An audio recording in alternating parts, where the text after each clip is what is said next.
大王，趁热喝了吧。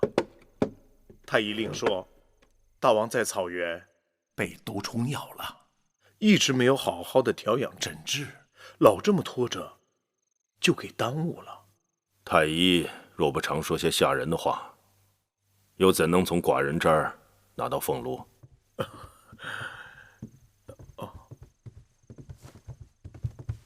拜见大王。芈月回来了。听说大王亲自将大公主送出咸阳百里之外，刚刚回宫。寡人并非多情善感之人，但是这次梦莹要走，心里突然有些忐忑，所以多送了些路程。大王的病一直未痊愈，该多注意身子。大王，把药喝了吧。怎么连你也来啰嗦寡人了？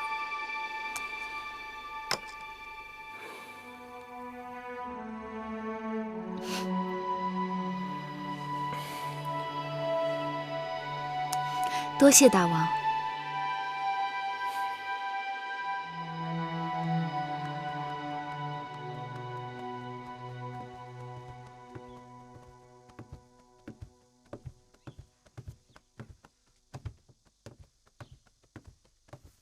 夫人，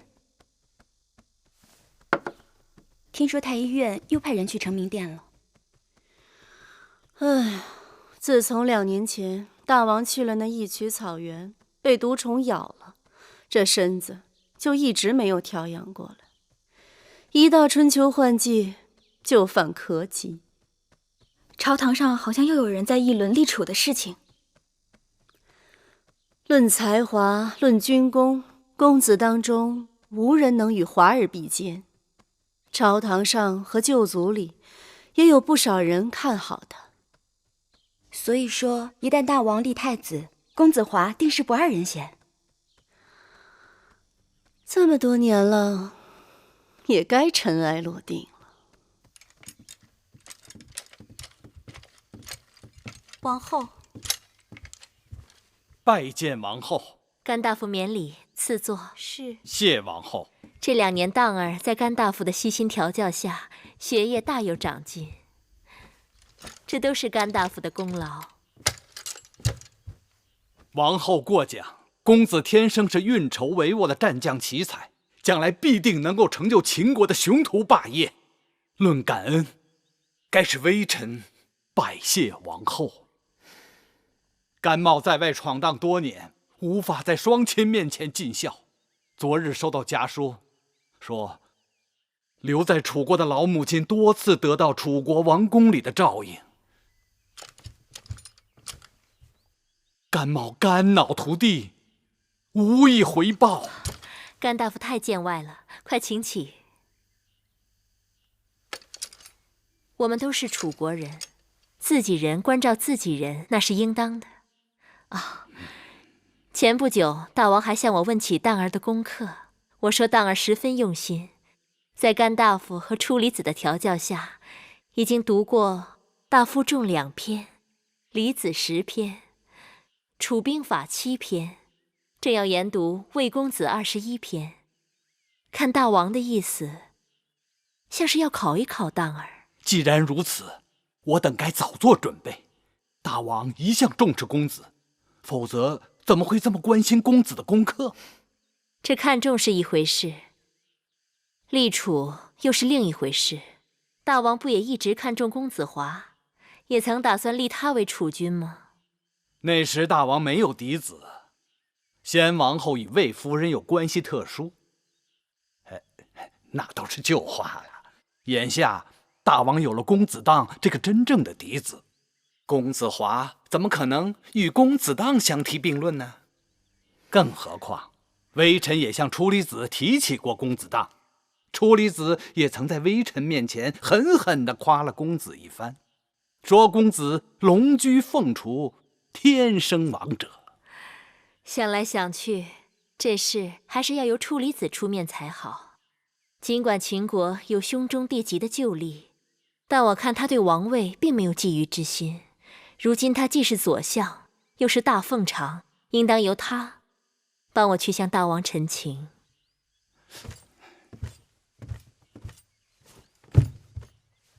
王后，在臣心目中，公子是太子的不二人选。只要朝廷商议此事，微臣定会鼎力支持公子。那就有劳甘大夫了。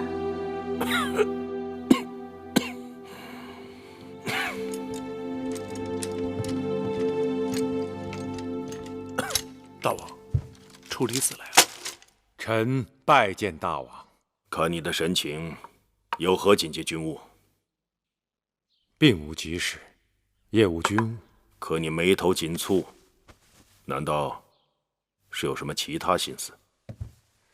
臣思量了几日，以为这要说的事情的确要紧。坐。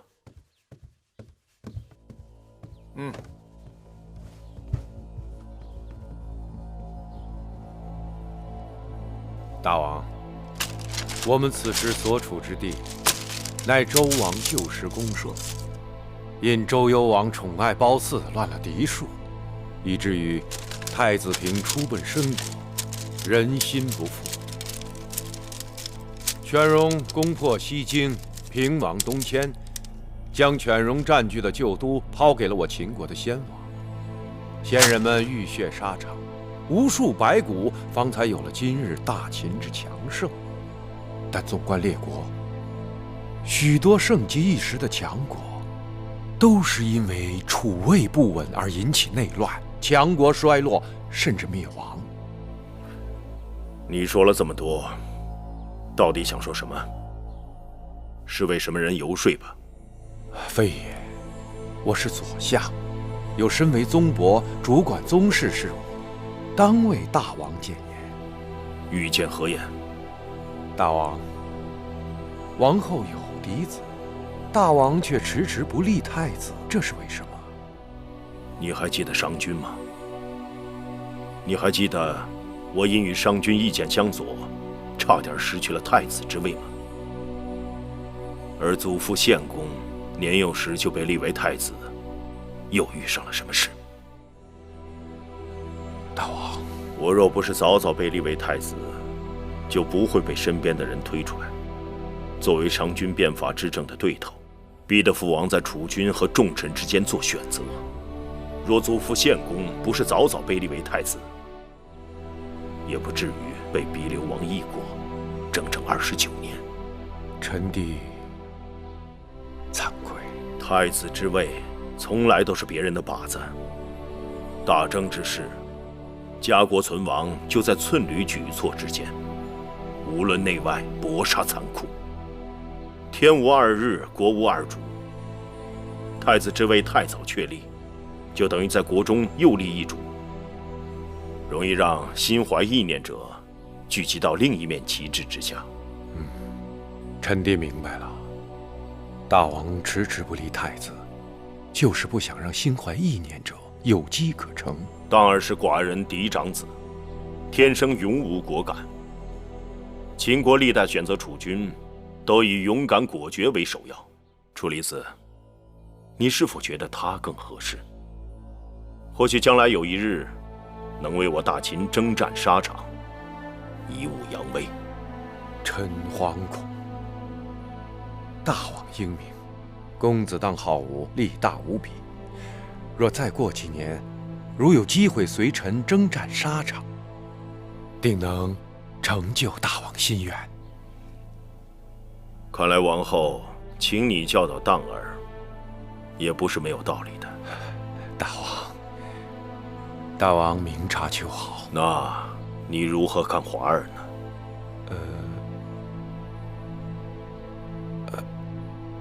按说公子华是大王的长子，好学上进，又多有军功，是个可塑之才。只是他的生母和其魏国背景，恐怕对他有所拖累。华儿才华出众，在诸公子中颇具威望。寡人只想对自己的每个孩儿都能做到公平。都说大王宠幸芈月，所以也难免爱屋及乌啊。姬儿率真可爱，冰雪聪明。寡人政务繁忙之余，逗弄小儿郎，削发舒心。臣弟以为，那公子季既然是幼子，不必肩负国家重任，大王格外溺爱些也无妨。想来，芈八子便是大王的解语花吧？芈月的确是解语花，但她也不仅仅是解语花。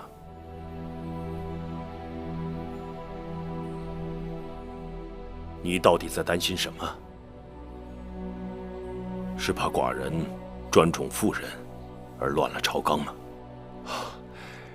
臣弟追随大王多年，岂有不知大王为人的？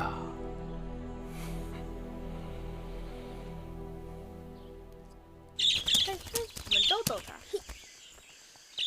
想不想出来？嘿，把香烟拿过来，给我看看！快跑！公子，别跑！站住！公子站住！别跑！怎么办？再跑打死你们！站住！小心呐，公子！别跑！还要小心点，公子！再跑打死你们！别跑！慢点跑！别跑！弟弟，快跑！打死你们！弟，快跑！别跑！慢点呀，公子！我看！看！弟，快点！你们快给我站住！给我站住！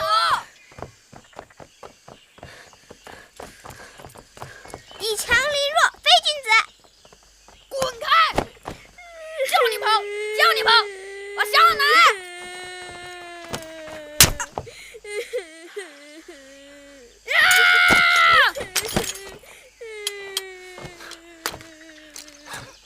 你是谁？竟敢对我无礼！我是谁？我是你哥哥，你欺负弟弟，我替父王管教管教你。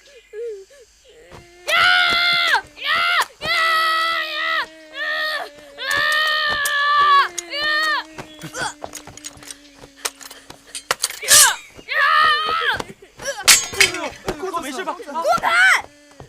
你敢打我？你可知道我是谁？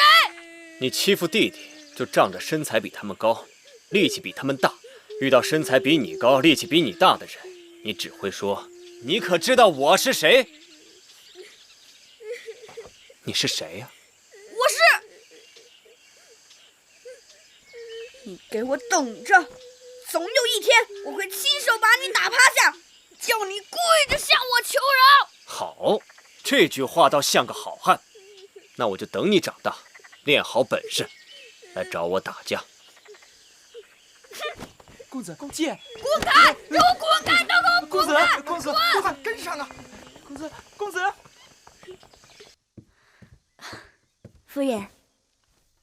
夫人知道公子要回来，早就熬好了桃花粥等着公子了。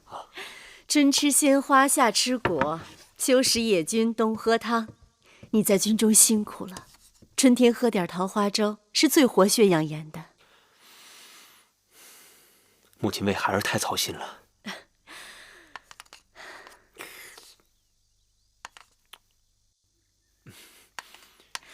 华儿，母亲听说刚才你在园子里打了公子当。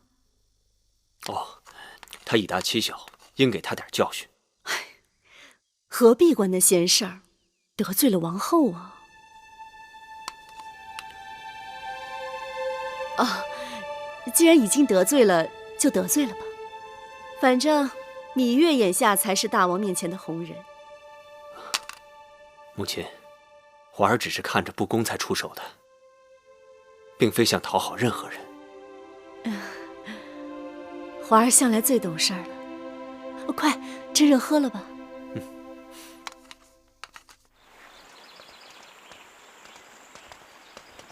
哟，妹妹。魏夫人，公子华。妹妹也逛园子呢。哎呦，真是凑巧了。昨日华儿还跟我提起你们公子季，说小小年纪正气凛然，令人刮目呢。魏夫人过奖了。公子华打抱不平，仗义直言，本该受芈月一拜。八字严重，说不上什么仗义直言，只是看不惯仗势欺人，以大欺小罢了。华儿自小就这样，所以在兄弟当中威望最高。继儿当以公子华为楷模。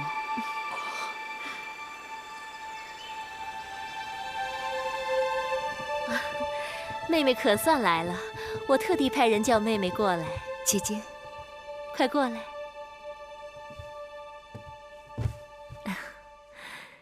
你看，这是太医院特制的桃花丸，我用了一阵子，还真不错。妹妹拿回去试试。谢谢姐姐，什么事情都想着我。你我连理同支，与他人自然不同。大儿和继儿手足亲情，更是其他兄弟不能比的。姐姐说的是。我听说前2日，大儿在园子里欺负了继儿，这哪像个做哥哥的样子？为此事，我已经责骂过他了。小孩子家不知轻重，等大儿长大了，懂事了就好了。我是怕妹妹因为此事与姐姐生分了，更怕继儿受人挑唆，与当儿从此疏离。不会，牙齿有时还免不了会咬到舌头呢。我就知道妹妹识得大体，顾得大局，他人再用手段也是枉费心机。对了，我打算把宫里的园子好好修整一番。好妹妹，你帮我筹划筹划，哪日我们一块把大王请来，好不好？好。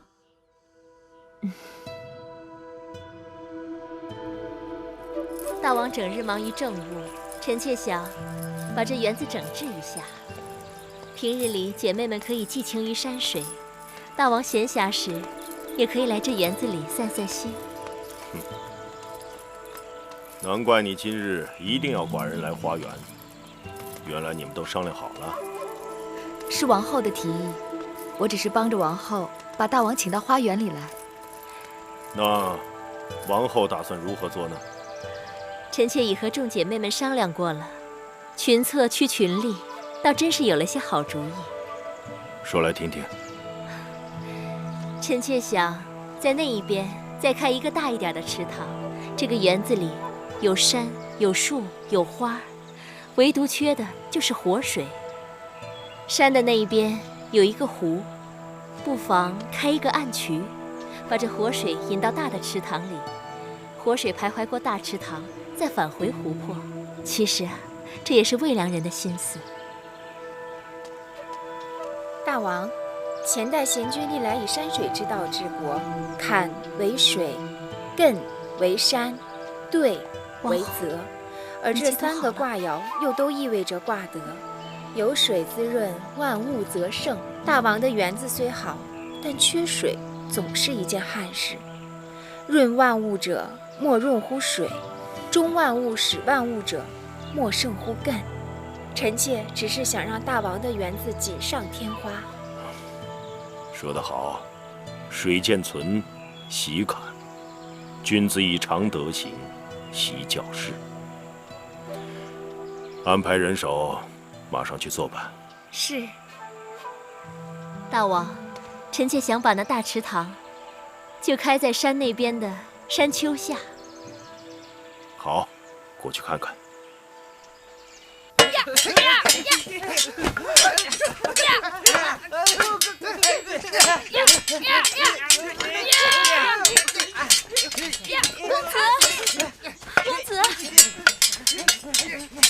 公子，大王和王后他们过来了，赶快准备吧。嗨，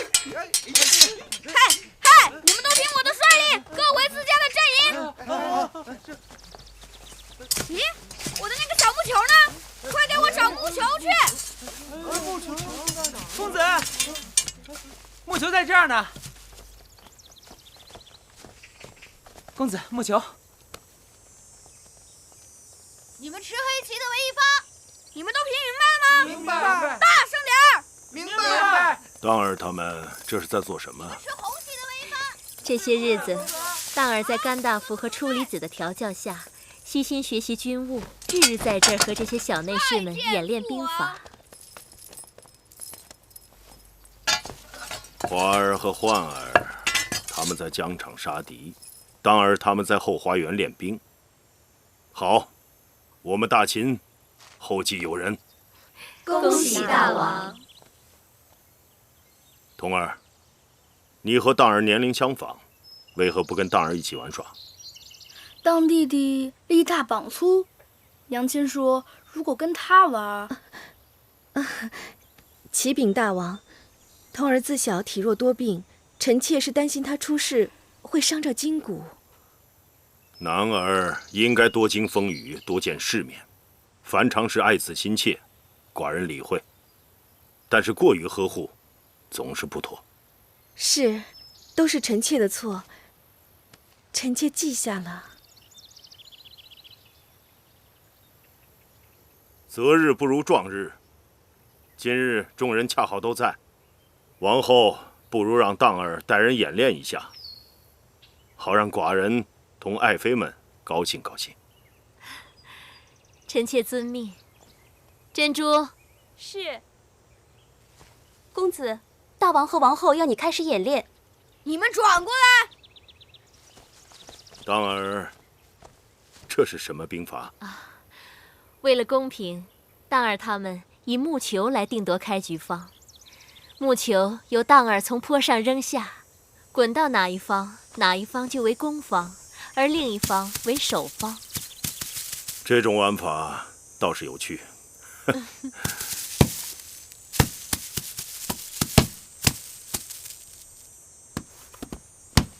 这木球没有滚下山坡，这算什么？什么都不算吧？这个。这是怎么回事啊？那就重来一次吗？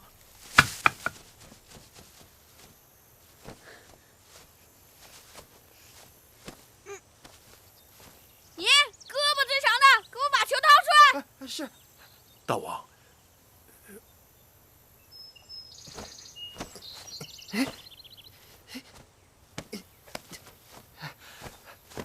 公子够不到啊！废物！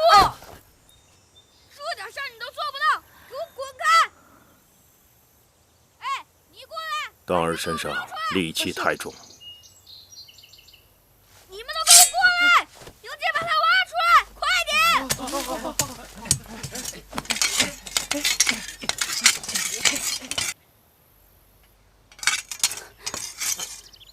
王后，要不让人再找个木球来，重新开始，小孩子的把戏嘛。你见过一场大战，兵马出阵，又退回来再重新开始吗？你们这帮蠢货，连个破球都掏不出来，笨蛋，废物！废物！好，一群废物！笨蛋！笨蛋！笨蛋！笨蛋！魏夫人，你为何忍俊不止？王后刚才不是说要在这山坡下面挖一个池塘吗？臣妾以为不用费这个事儿了。公子当在那儿多挖些时日，池塘不就挖妥了吗？笨蛋！笨蛋！一群废物！杀了你们！让一让，笨蛋！废物！让一让。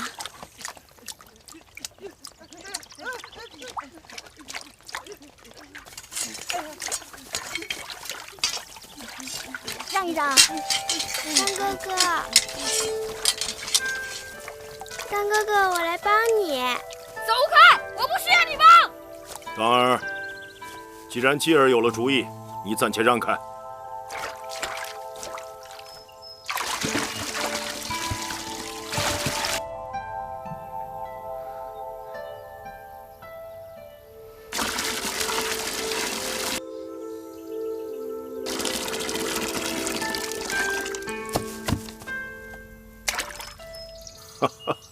当哥哥，木球。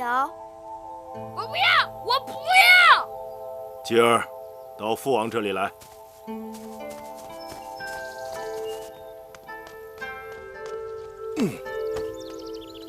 继而告诉父王，你这个用水取球的主意是谁教给你的？是继儿自己想的。继儿这小小年纪，要是没有人教他，他哪里想得出来这么好的主意啊？夫子言：水可载舟，亦可覆舟。继儿想，木球比舟船轻得多，水可载舟船，定可载木球。触类旁通，举一反三，继儿聪慧，是寡人的好孩儿。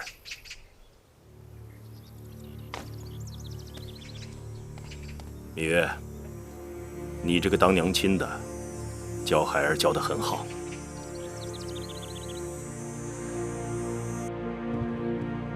当儿真是太不争气了。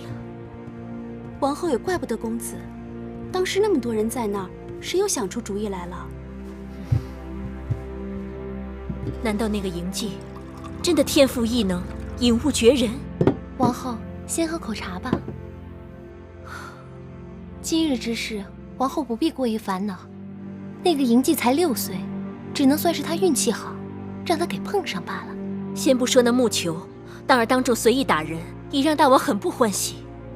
平日咱们公子性子好着呢，那也是一时气急。早知如此，又是何苦？与甘大夫筹划多日，全为他人做嫁衣裳。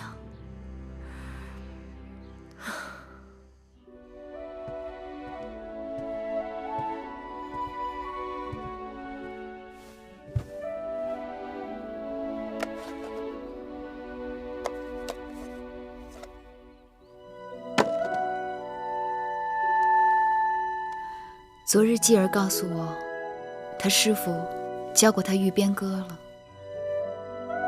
教继儿玉鞭歌，你就想起鞭子了？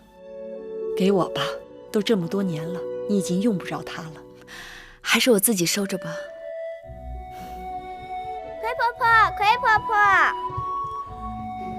继儿肚子饿了，有糕吃吗？有，婆婆刚刚做了桂花芡实糕，婆婆去给你拿。娘亲，去哪儿淘气了？看你一头的汗。慢慢喝，不着急。我跟师父去骑马了。父王曾说，我若学会骑马，以后就让我跟他一起去打猎。学得怎么样？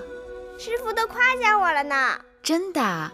好继儿，才6岁就学会骑马了，比娘亲能干。这个是什么？这个是鞭子。比我骑马的鞭子要长许多。这是兵器，顶得上一把刀，一张弓，一支歌。继儿会唱玉鞭歌，娘亲会吗？白马金佩银鞍玉鞭，是娘亲的师父教娘亲的吗？不是，是另外一个人教娘亲的。我听葵婆婆讲，娘亲用鞭子是天下第一，无人能比，连父王都要让你3分。葵婆婆言过其实了。娘亲教继儿用鞭子好不好？好啊，你看，鞭是一条绳，全靠缠得轻，使鞭时要收回如虫，放出如龙。甘大夫让你写一篇策论，有关蜀中治理的。这10几日过去了，你一字未写，整日与宫中那些有气力的内侍们比举石锁、耍刀枪，你是要气死你母后吗？上次甘大夫让孩儿谈霸业、论兵法，孩儿的功课都得到了甘大夫的夸赞。可那蜀中治理跟我有何干系？这篇策论还是让侧室们去写吧。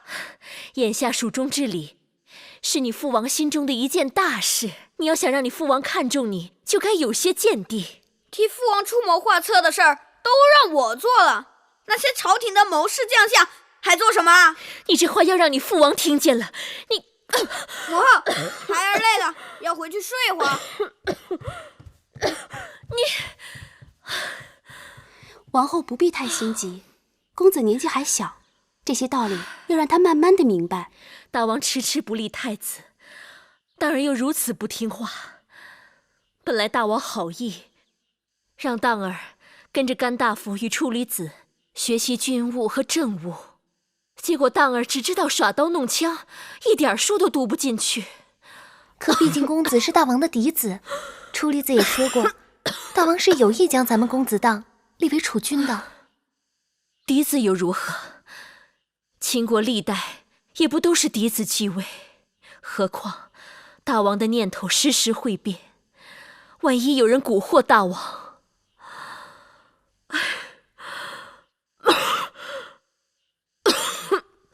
王后又头痛了，我去请太医。去把那女医治找来，或许她能有法子。是。八子，妹妹来了。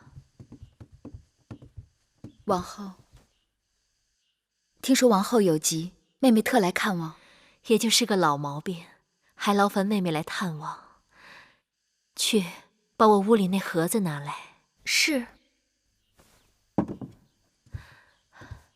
妹妹，过来。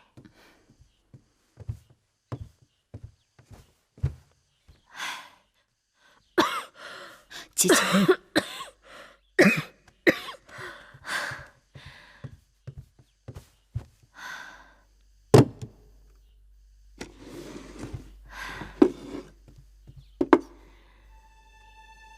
这是当年王兄给我的一块独山玉，妹妹帮姐姐看看，这玉成色如何？独山玉素来以色泽多彩而闻名，三朝以来都是王室所爱。姐姐这块玉璧，晶莹剔透，色作芙蓉，实是不可多见。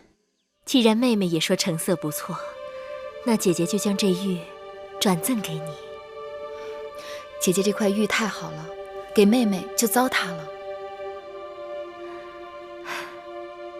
姐姐知道，妹妹这些年跟在大王身边，见过的宝贝不计其数，但这玉也是姐姐的一片心意。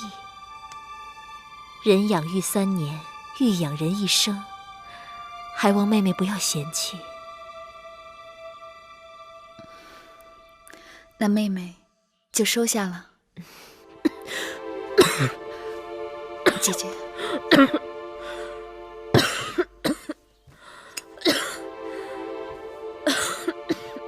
姐姐咳嗽得如此厉害，我听说姐姐头痛。头痛是天底下最治不好的病，若寻不到起因，就很难除根。妹妹猜疑，姐姐的头痛或许与那咳嗽有关。这是一小坛子牙蜜，产于五都山谷的峻峭悬崖上，人人都言它可治疗风湿关节痛，却不知它对咳嗽有奇效。姐姐不妨试试。难得妹妹如此体贴，姐姐领情了。还有一事，姐姐一直牵挂于心。芈月妹妹尽心尽力服侍大王这些年，可却一直在八子的位分上，真是太委屈你了。姐姐原本打算等景氏生产后，让你与景氏一起提位分，谁知那景氏的孩子却没保住，只好搁置了。姐姐一直也犹疑，大王有10几个公子公主，还有嫔妃若干，个个都不是好相与的。姐姐不用说了，妹妹不在意位分之事。既然让姐姐为难，那我们何必又要去自寻烦恼？只是妹妹，姐姐不必再提此事，妹妹领情了。八国和察国这几日派使者来到咸阳，说蜀国和楚国勾结，欲灭察国，再灭巴蜀，要我大秦派兵救援。可巧，这个张子却上奏章，希望出兵攻打韩国。公孙衍因为兵败函谷关，被魏王驱赶出魏国。他去到韩国，却得到韩王的重用。张子前仇未报，所以才提出攻打韩国的吧？你说，寡人应该往何处用兵啊？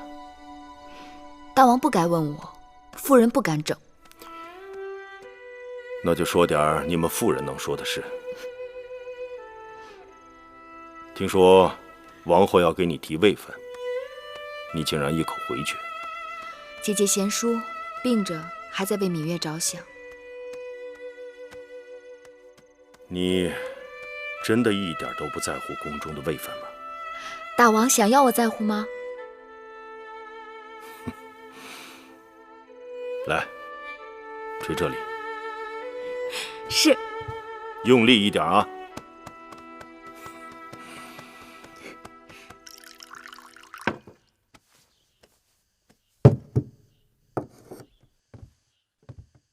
智姑姑的手最为灵验，只要智姑姑一来，我的头疼定能好许多。王后是用心太过，若能释掉心头重负，头疼该会不治而愈。一会儿奴婢给你开一种内服外敷的药，或许暂且可减缓王后的痛楚。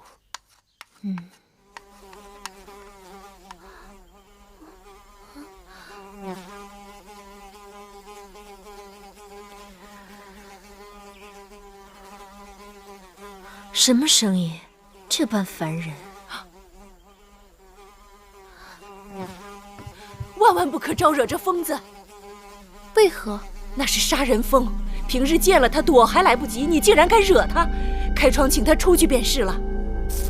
是。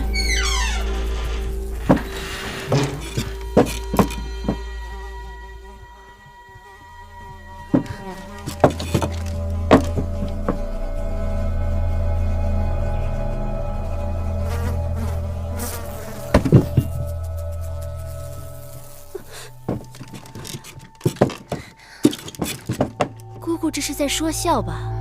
这么小小的一只疯子，如何杀人？奴婢怎敢在王后处打诳语？